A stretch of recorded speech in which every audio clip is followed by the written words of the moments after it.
Brian Tracy presenta el programa Fénix. Liberando su potencial. Hablando de potencial humano, ¿alguna vez se han preguntado a qué se debe la gran disparidad de resultados y desempeño entre una persona y otra? Una persona que percibe $250,000 anuales no es 10 veces más astuta ni mejor que una persona que percibe $25,000 anuales. ¿Por qué la diferencia de 10 veces sus ingresos? Y si tomamos a una persona que percibe $2,5 millones al año, ¿será esa persona 100 veces mejor, más astuta que la persona que gana $250,000? Imposible. En un estudio reciente de coeficiente intelectual probaron a 1,000 personas de una cierta población y llegaron a la conclusión de que la mejor persona entre los 1,000 solo era 2,5 veces más astuta que la persona de menor coeficiente intelectual. Solo 2,5 veces la disparidad, y tal vez eso sea con toda la población. ¿A qué supone que se debe la diferencia? Al hablar de potencial humano, llegamos a una fórmula que deduje hace algunos años. Tal vez eso lo explique un poco. La fórmula comienza con lo que llamamos AI. O sea, atributos innatos, las cualidades, la inteligencia, la habilidad, el temperamento, cosas con las que se nace que no pueden cambiarse mucho. Además de los atributos adquiridos. Estos atributos son muy importantes, son su educación, su capacitación, sus capacidades, su experiencia, conocimiento, sabiduría, etc., multiplicado por A, que es su actitud, es igual al potencial humano individual, o al desempeño humano individual o resultados individuales humanos. Ahora, de estos tres, los atributos innatos se traen desde el nacimiento. Los adquiridos pueden cambiarse, pero se necesita cierto tiempo para ello, aunque a veces cambiamos muy rápidamente. Cierta información valiosa puede cambiar dramáticamente su eficacia, pero las actitudes pueden aumentarse o disminuirse dramáticamente en segundos. Cada vez que mejoramos nuestra actitud, multiplicamos todas nuestras capacidades. Una actitud ha sido llamada acertadamente el lenguaje más importante del ser humano, la palabra más importante del idioma en el humano. Todo lo que hacemos en la vida, según un estudio en Harvard entre estudiantes ejecutivos, será en un 85% de actitudes. Un 85% de su éxito estará determinado por su actitud. Eso significa que está determinado por cuán positivo o cuánta actitud mental positiva se tenga.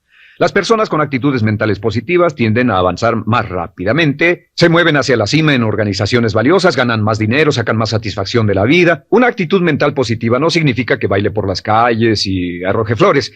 Solo significa que tome una actitud constructiva en general o se aproxime hacia su trabajo, su vida, sus problemas, relaciones, etc.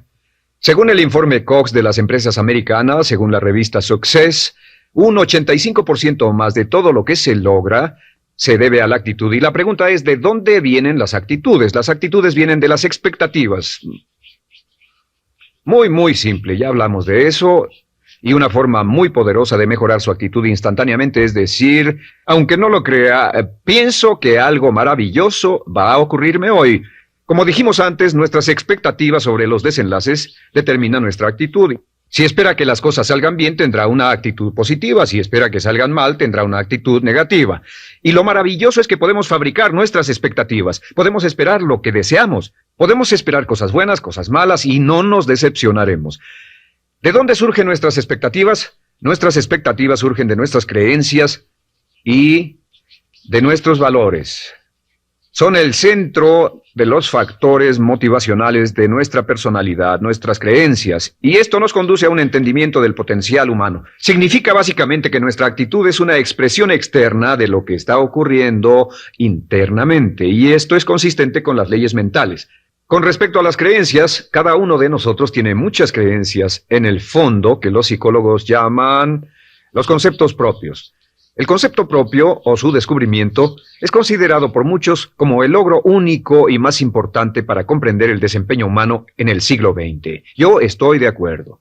El concepto propio es como, si queremos usar una analogía militar, el centro de mando. O si queremos usar una analogía técnica, es el programa central de su computadora básica. Es un grupo de creencias, valores, actitudes, sentimientos, ideas, etc., almacenadas en el fondo de nosotros y son el resultado de casi todas las experiencias que hemos tenido en la vida.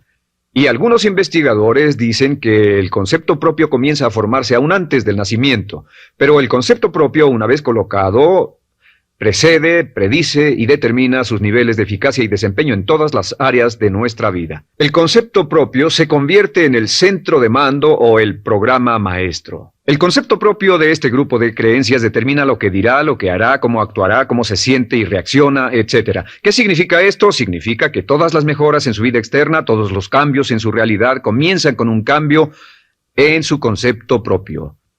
Les voy a explicar lo que significa. Esta es una gráfica muy simple. Hablamos de potencial humano y decimos que la persona promedio usa un 10% o menos de su potencial.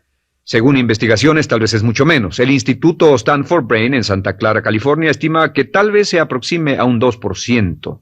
Seremos generosos y diremos que la persona promedio usa un 10%. Significa que en los mejores casos, la mayoría, como usted o yo, no usamos un 90% de nuestro potencial. Uno de los mejores filósofos, Oliver Wendell Holmes, dice que la tragedia de la persona promedio es que llegan a la tumba con su música aún por dentro. Aún están funcionando con mucho menos de su potencial total. Y esto es el potencial humano. Sabemos que existe una relación directa entre el potencial humano y el concepto propio. Pero como nuestros conceptos propios o nuestras estimaciones de nosotros mismos generalmente son mucho menores de lo que debieran ser, nuestro nivel de desempeño y eficacia también es menor. Sabemos que nuestro concepto propio es altamente subjetivo. ¿Qué significa esto? Significa que el concepto propio, lo que pensamos que es cierto sobre nosotros mismos, no está basado en la realidad, está basado en información que hemos tomado y aceptado como cierto, hasta el grado en que creemos lo que sea de nosotros mismos y se vuelve cierto para nosotros porque actuamos de una forma consistente con ello. Algunas personas que leen sus horóscopos y creen en horóscopos predicen su futuro. Hay algunas personas que toman la crítica y las opiniones de otros a quienes ni siquiera respetan y hacen suyas esas ideas, dando un resultado muy negativo. Lo que piense, lo que acepte como cierto, se vuelve cierto para usted. También sabemos que como adultos tenemos una variedad de conceptos propios. Tenemos un concepto propio de cómo vestirnos, cuánto pesamos, lo que comemos, lo bien que podemos hablar en público, qué tipo de padres somos, qué tipo de hijos somos con nuestros padres, qué tipo de esposo o esposa somos, qué tipo de amante, de conductor. Lo interesante de manejar es que todos los hombres tienen un concepto muy positivo con respecto a esto.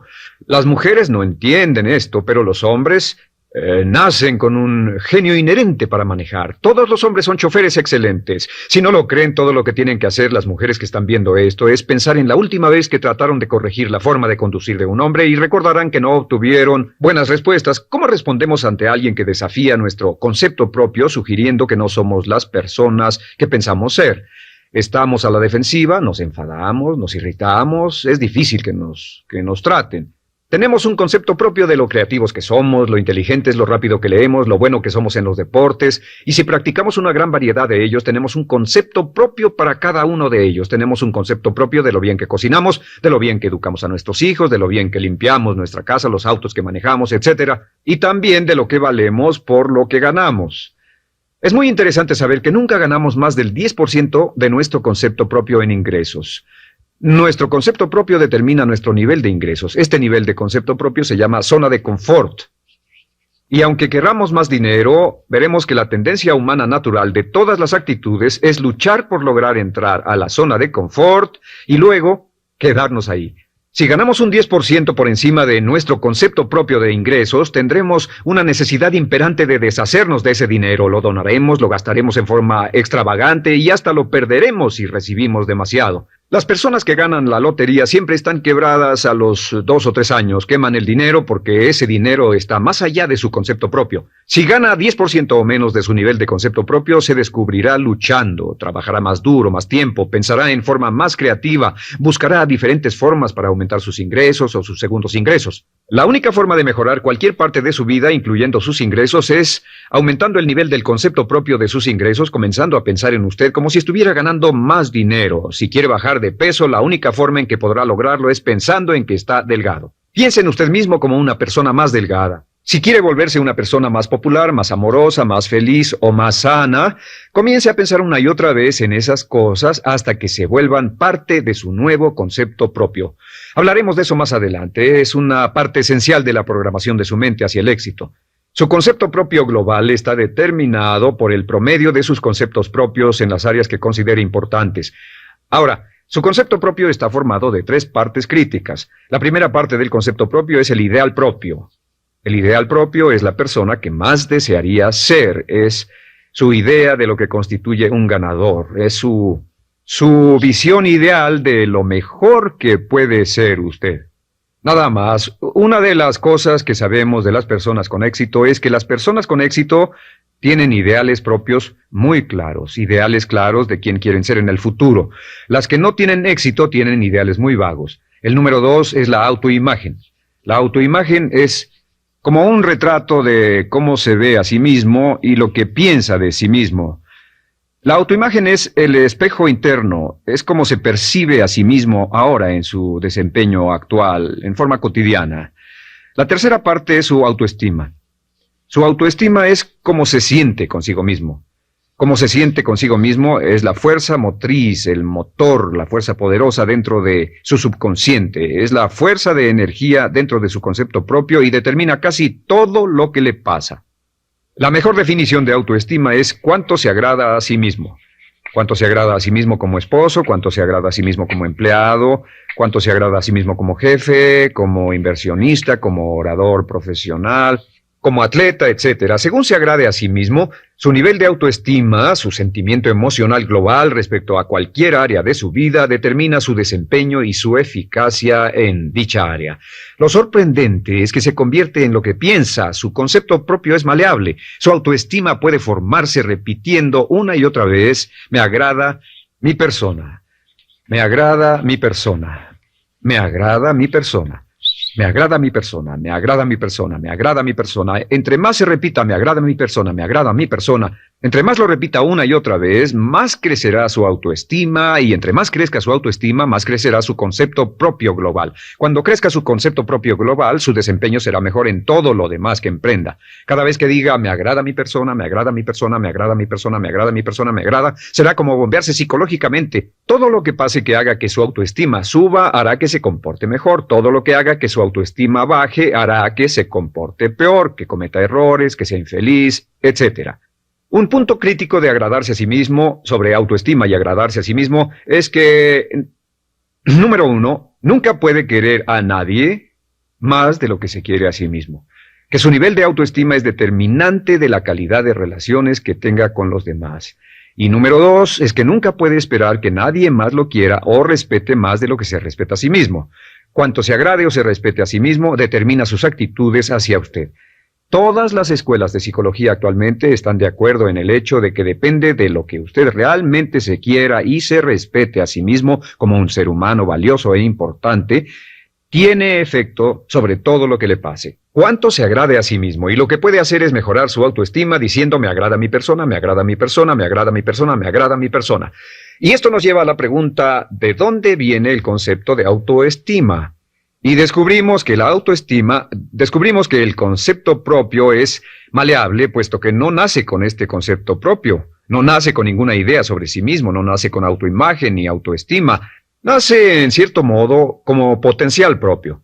Es la mejor forma de plantearlo. La persona promedio llega al mundo como potencial puro. Y no tiene el concepto propio de que todo lo que es ahora, todo sentimiento que tiene, toda actitud o valor, tuvo que aprenderlo en el transcurso de su vida. También sabemos que el niño llega al mundo con una necesidad imperante de amor y contacto. Y como una gran cantidad de investigaciones lo indican, necesitamos mucho amor y contacto durante toda nuestra vida, pero en especial durante nuestros años de formación, porque de niños aprendemos quiénes somos, cuánto valemos, si somos importantes, inteligentes, amorosos, chistosos.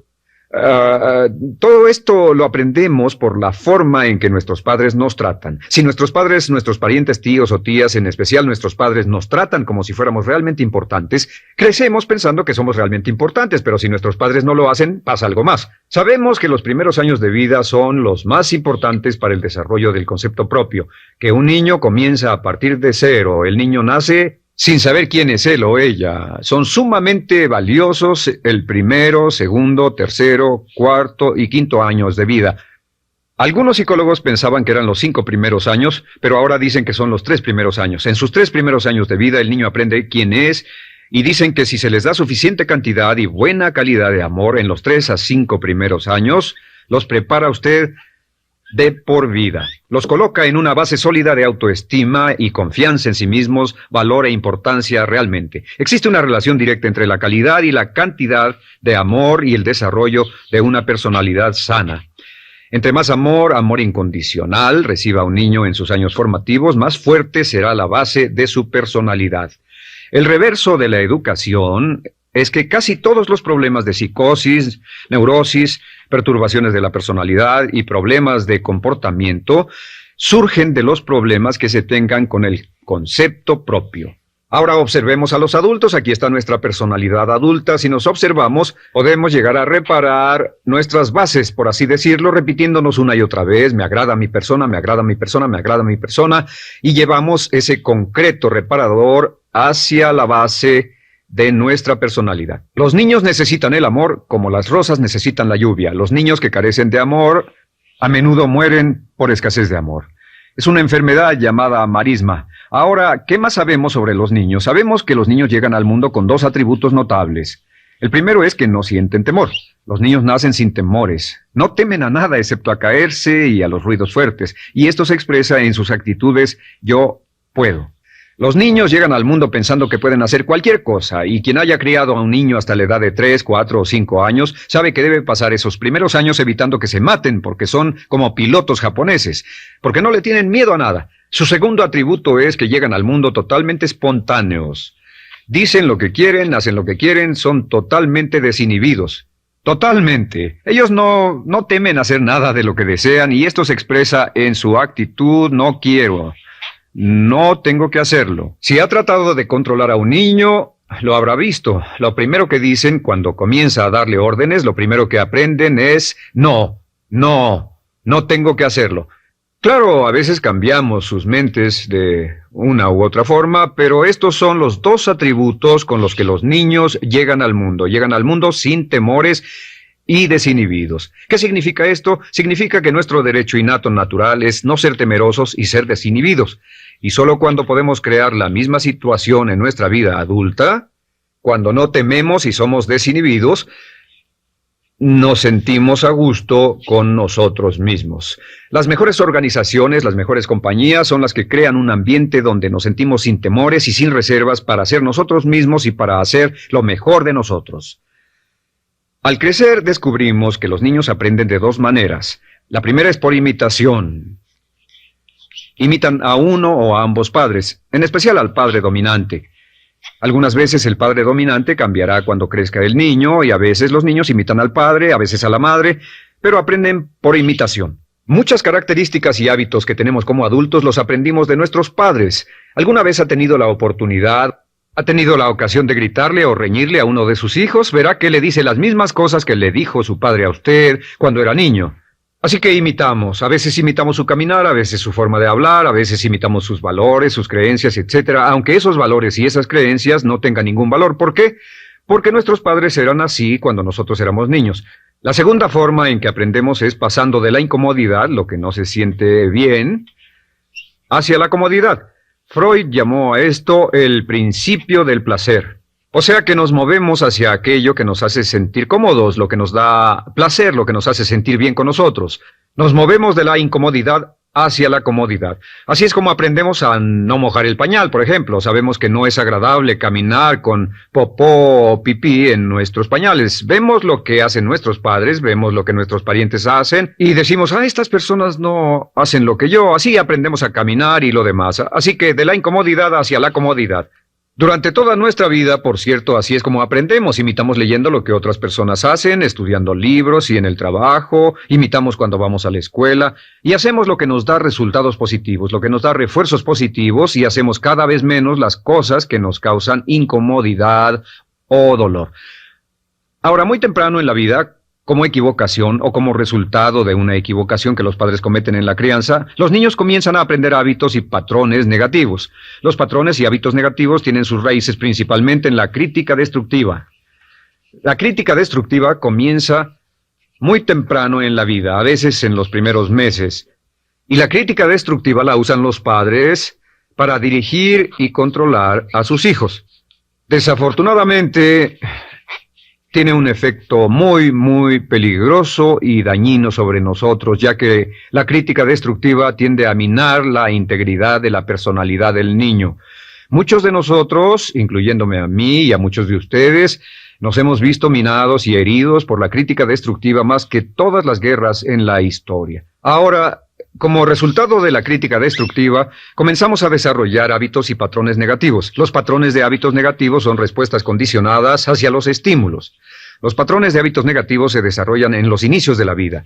Se desarrollan como resultado de una repetición del temor y el dolor una y otra vez. Se desarrollan como resultado de la crítica destructiva, el castigo físico, etc. En los inicios de la vida comenzamos a desarrollar dos manifestaciones que nos persiguen durante toda nuestra vida y más que ninguna otra cosa inhiben nuestro potencial.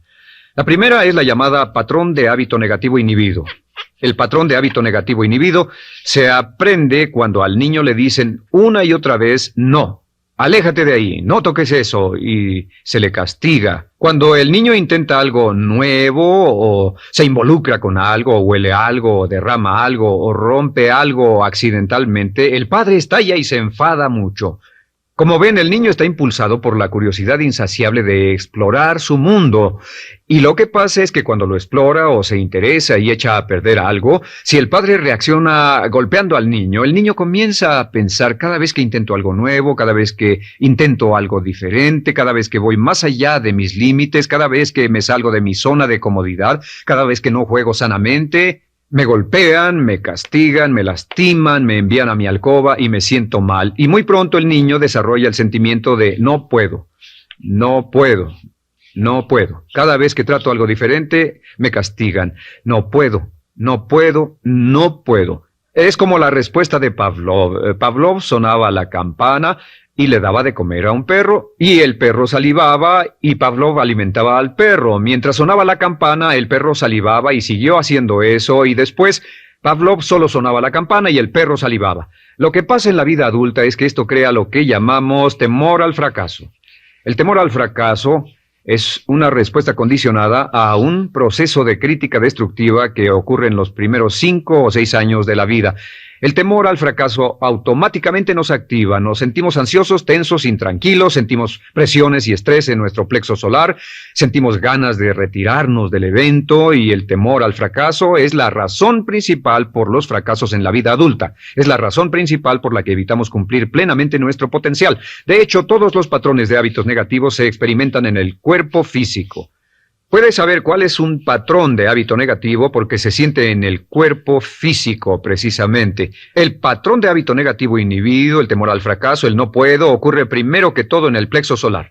¿Ha tenido la ocasión donde debe hablar frente a un grupo, debe ir a una revisión de su desempeño, debe hacer una llamada determinante? Primero su plexo solar se aprieta. Si el temor continúa, su respiración se acelera. Su corazón comienza a latir apresuradamente, su frecuencia respiratoria aumenta y le duele la cabeza como migraña en la parte frontal, su garganta se le cierra y no puede hablar y se le seca la boca por completo y como se pone tan tenso y asustado va corriendo al baño. Estas son todas las manifestaciones. No hay peligro físico, pero sí peligro psicológico, una respuesta condicionada. Cuando sentimos estas cosas, la tendencia es retirarse de la situación que las ocasiona y es la razón por la que no logramos mucho si retrocedemos. Es muy importante. El segundo patrón de hábitos negativos es el compulsivo.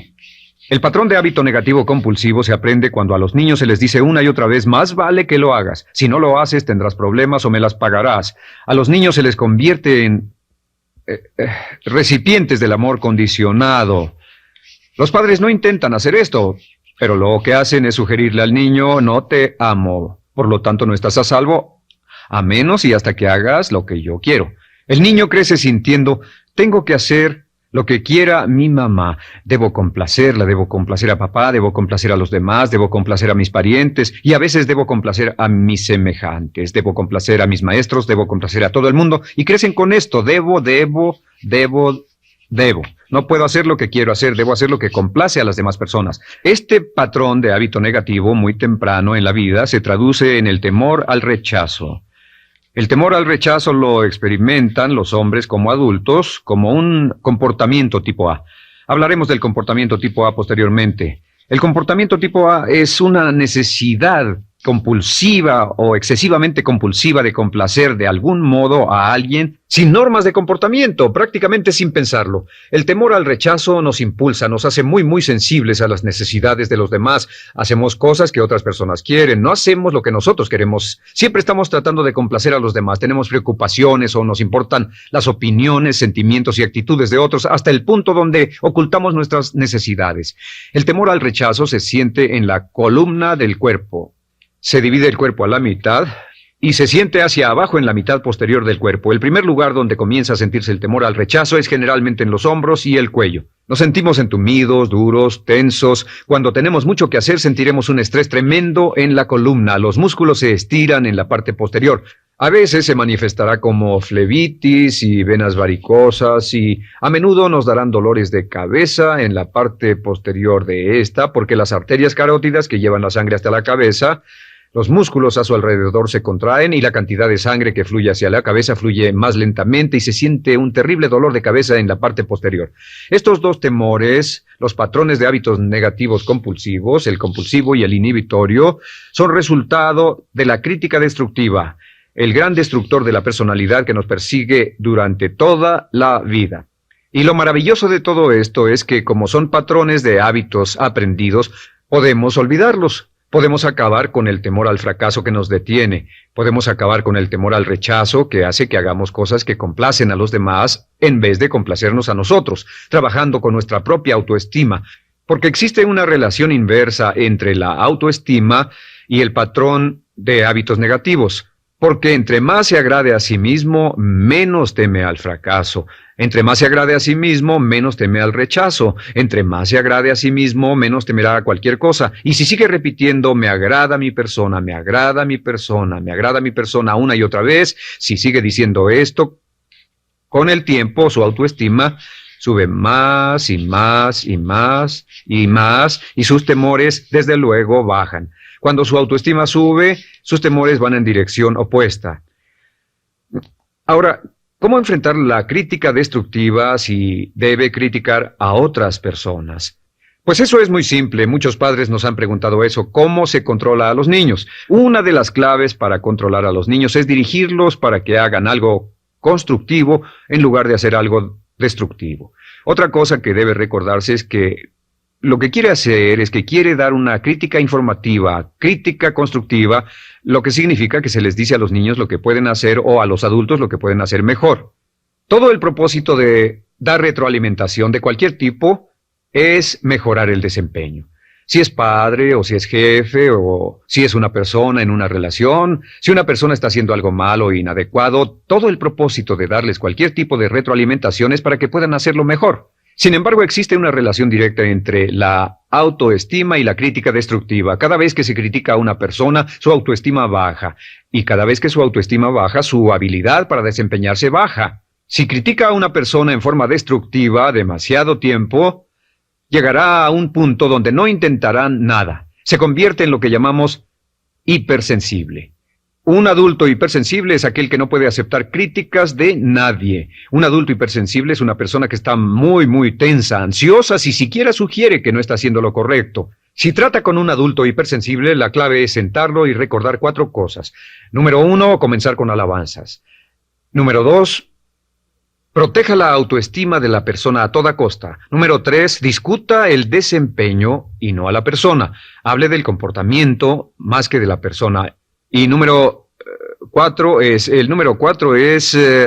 enfocarse hacia el futuro en vez de en el pasado. Enfóquese hacia lo que va a hacerse en forma diferente en el futuro en vez de lo que pasó en el pasado. ¿Por qué? Una razón muy simple, porque una persona no puede controlar el pasado. Al no poder controlar el pasado, cualquier crítica de lo que han hecho en el pasado les da un estrés tremendo y frustración. Así que, en resumen, la clave del éxito en la vida es una actitud mental positiva. Una actitud mental positiva se basa en expectativas de éxito, de una serie de expectativas positivas.